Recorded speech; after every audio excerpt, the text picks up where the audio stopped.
শেষ। আমরা সদ্য পুজো পেরিয়ে এলাম।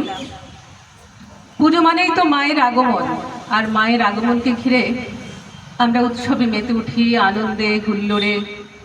কিন্তু এমন অনেক মানুষ আছেন যাদের কাছে পুজো অন্যরকম।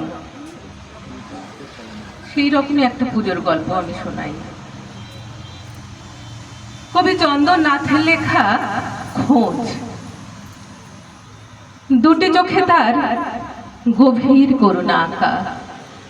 অবাক ছেলেটি চেয়ে দেখে বারবার, এই দুটো চোখ এত চেনা লাগে কেন?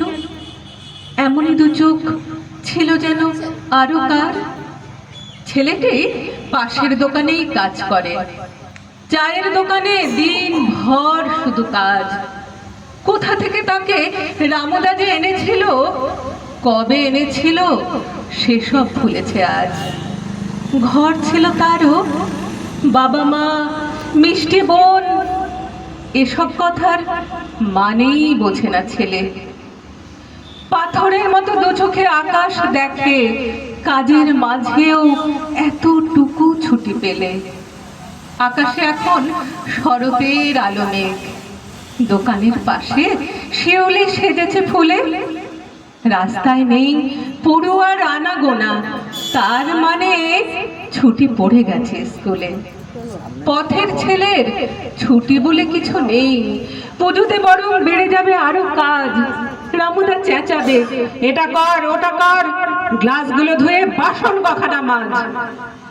কাজে ছুটি পেলে খাবারে পড়বে টান, কে জানে হয়তো কপালে জুটবে মার।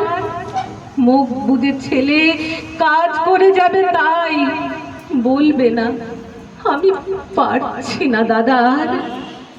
তবু পুজো এলে ছেলেটা খুশিতে ভাসে, ছুটে ছুটে শুধু বারবার চলে যায় রাস্তার মোড়ে বারোয়ারি প্যান্ডেলে।